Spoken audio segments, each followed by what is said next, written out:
International fixtures have been released and England women will play India in an IT20 here at Emirates Old Trafford in 2025.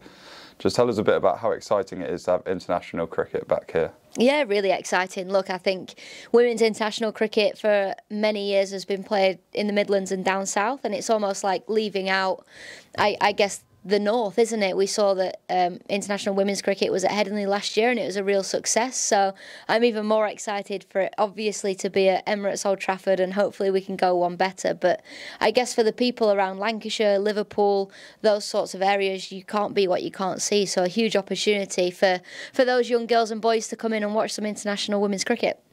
Given the investment into the women's game over the last few years, surely it feels like it's only be a matter of time until England women return here. Yeah, definitely. Look, I think for me, we've been waiting for it for such a long time. I know that me and Crossy often talk about it, like when are we going to play at Emirates Old Trafford, or when are England women going to play here? And the fact that we've finally got that fixture now and it's in the calendar is something that I know that me and a lot of people will very much look forward to.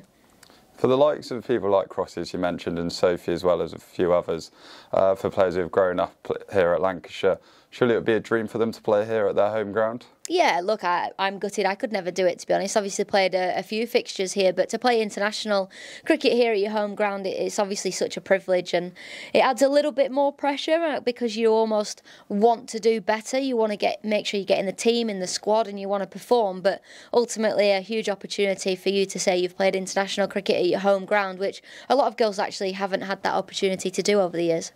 Obviously, the test match for women has been played across the country over the last couple of years. Has that been brilliant to see over the last couple of seasons? Yeah, brilliant. You know, I think I love Test cricket, and I think we should be playing more. I'd love to see it in domestic cricket. I don't think we're quite there yet, but I want to see more Test cricket. I know the girls want to play more Test cricket. So yeah, I'm a huge Test cricket fan. Obviously, you're here commentating on the men's game at the minute. How will it feel to commentate on a women's fixture here at Emirates Old Trafford? Yeah, look, for me, it's just a day of work, to be completely honest. I think I've done a lot of commentary here. I've been privileged enough to work with BBC TMS. I've done a lot with Lancs TV on England men, but the fact that I'll be able to tick off the women for me is obviously a huge privilege. But not only that, for me to be at home, but commentating on my mates as well at the same time. If I get selected. You know, you retire from one sort of thing and then you still have to get selected for the commentary gig. Absolutely. Just tell us a bit about what India will bring to Emirates Old Trafford next year in an IT20. Look, India are a brilliant team. I think they've been a little bit hit and miss over the last few years. It's only around the corner, only a matter of time until they win a World Cup and they change women's cricket forever. Obviously, Australia, the strongest team in the world at the minute. England quite closely behind them, and then it's India, and they've got some of the best batters, best bowlers in the world. So I think it's a proper fixture, and you know, I think it's one that will attract crowds. The likes of Smriti Mandana, Deepti Sharma, people all around the country will travel to watch those girls.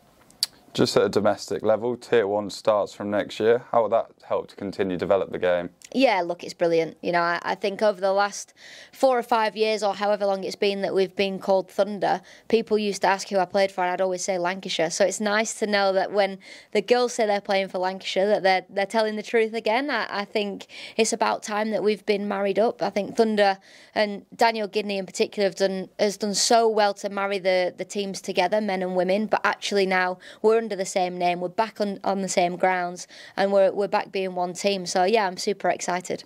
You've touched on it there, but in terms of here at Emirates Old Trafford, a lot of work's been going on with the women's game in terms of things like pre-season tours, access to facilities and changing rooms, etc. How proud are you that Lancs are being seen as leading the way? Yeah, super proud, and super proud to call this my home and where I grew up playing cricket and where I finished my career playing cricket, because it's a county that I'm really proud to have played for. You know, that what they've done for women's cricket over the years, they've been the first to do a lot of things, like you say, the pre-season tours, the changing rooms. They deserve Tier 1, and it would have been a massive shock if we hadn't have got it. But I guess from me looking in from the outside, it was always a sure deal that we would be Tier 1 just for the amount that we have done for women's cricket over the last few years.